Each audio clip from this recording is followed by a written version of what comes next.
Welcome back, Bird Dog family. It's Jerry with Bird Dog Outdoors, and today I'm gonna make a planter box from pallet wood. I've collected quite a few pallets over time, and just for various different projects.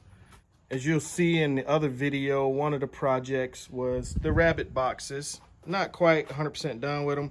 I have one that I finished and it's in operation now, waiting to catch our first rabbit. But this one will be for a fall/winter garden. And so here I am, I'm gonna make a planter box. Basically, I tore the pallet apart. You guys can look at other videos on other channels to see the best way to take apart a pallet, or you can experiment with it for yourself. There's several different ways. Just remember to be safe, use proper safety equipment and gear, safety glasses, gloves if you need them, proper hammer, crowbar, whatever you want to use. Let's talk about some of the tools you're gonna need for this project. I have a driver and a drill, so I can drive my screws here, and a drill. You can just have one and get away with it if you got the proper setups. So with this, I have a drill bit with a countersink type setup so that I can drill the hole and not split my wood when I'm sticking the screws in. These were a estate sale find, so I got them very cheap, and they're exterior deck style screws, so they're perfect for this project. I have my circular saw. That is almost a must, or a table saw if you have one. I'm going to use a little sander. Sanding your wood is not a must. It's just optional, and it's something that I'm going to do. I have my speed square, my handy pencil, and I have my hammer. You'll also need a good tape measure. Also, one thing to note when you're using pallets, all pallets are not created equal. You're looking for ones that have an HT in the stamp, which means they are heat treated to kill off the bugs and so forth, instead of the ones that are chemically treated, which I believe they're typically marked with an MB for representation of the chemical that is used. I'm not sure if I have any that are listed that way, but since you're planting your vegetables in there, potentially you'd like to stay away from that. We will be lining the inside of the box with landscape barrier, but you still want to try to be safe. So HT for heat treated pallets.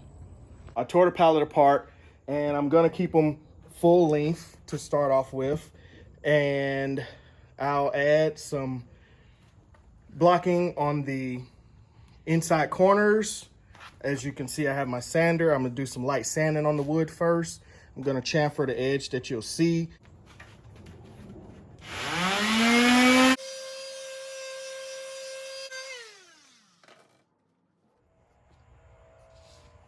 So right here, I'm gonna try to use as many pre-existing nail holes as I can. I'm gonna just drill them out, countersink them, and hope for the best. Most of them seem to be in pretty decent shape so far. I'm only gonna do 2 per board. I think 3 would be overkill and a waste of my resources. So basically, I didn't really have to do that, but I chose to. I don't know if you guys can get that on camera with the lighting, because obviously the hole is already there. I just want to be able to countersink my screw. So now I'm going to square this up. If you have clamps, obviously that's going to be your friend.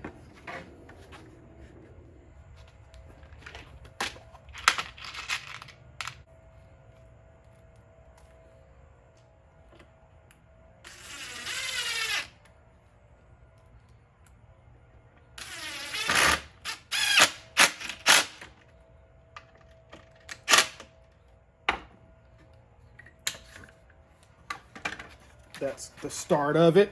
Got a couple screws in, we'll put some more, and we'll carry on from there. So now it's time to set the sides onto my front and back panel. Here's one panel completed. What I'm gonna do, this is the flattest surface I have right here on the garage floor. So I'm gonna prop these up. Here's the other panel.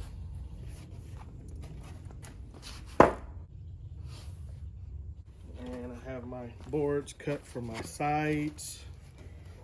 So we have our side panel. Bada bing, bada boom. Set that in place.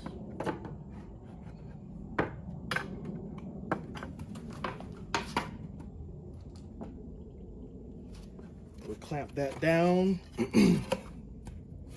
and we'll get it all assembled up just like this. Just like that. All right. All right, it's coming along pretty good. All I have to do now is make some legs for it. I put a center brace in it and 2 side braces, and I'm gonna line it with some wire, and then I'll put the landscape material in there so it'll allow for drainage, and I won't have wet soil sitting on top of a lot of wood down in the bottom. So hopefully that'll work out. But the main box itself looks pretty good. Let's try something a little different.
So here I'm putting the wire mesh in to the bottom of it.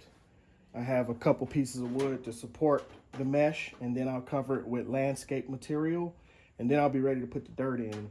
This is just some small gauge wire mesh that I get from my local home supply store, Lowe's, Home Depot, somewhere like that. And basically I'm just rolling it out to the length and width of the box. I got lucky because this roll is right at the width of my box. A little bit of overhang so I can tuck that up on the inside and secure it with some heavy duty staples. In the corners here, I'll just cut it out so it'll drop right in, and I left enough so I can fold it up on the far corners as well, the far ends. So that's what I have. I just have some cutters, and you go to town. You just work your way on across it, cutting it till you get it loose. The legs are on. The mesh is in. I'm thinking I might add another support here and here. The wire mesh might be plenty strong enough, but I don't really want to risk it, so I might just add another brace.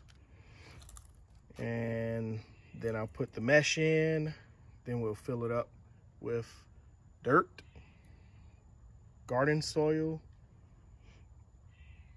and veggies.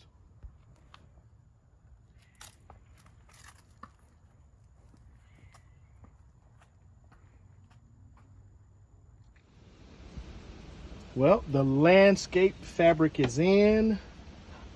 I've purchased dirt. There's some of it. I'll probably get some leaves and throw some leaves in the bottom. Just take up a little bit of the void. Obviously, leaves compress easily and don't take up a ton of space. But I don't want to, or I didn't want to break the bank buying dirt. So we'll use other organic materials. And we'll see how this thing turns out. Guess I better get to work. All right, it has started. I got a lot of organic material, wood and leaves and sticks. Well, sticks are wood. A little bit of dirt there. Wood chips, all of that good stuff. And that's my base layer. Now I'm gonna start mixing up some soils and get those on top of this. And then before long, we'll have some seeds and so forth in the ground.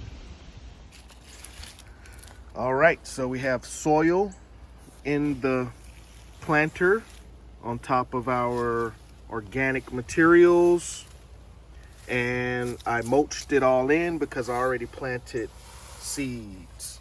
So over here I have carrots. They have not started to sprout yet. It's only been, I think, maybe 3 weeks. I did white onions over here, and we have some sprouting. They are deciding to come on in, so that is exciting, especially for a first timer like myself. I think most of them have started to sprout. Yes, sir. And I did some sweet yellow onions, and obviously they're sprouting as well. How good is that? Not all of them, but some of them. There's one in there. So that's where we are with the box. We built it. We put organic materials in it. We put some soil mixture that I mixed up, and I planted seeds, and then I mulched it all in for the winter. This is the first week of November here now, and so I started this, I guess, the next to the last week of October, or somewhere in that time frame. So this is my winter vegetables. Thanks for watching, guys. As always, be good or be good at it. This is Jerry with Bird Dog Outdoors, and you guys will see me on the next one.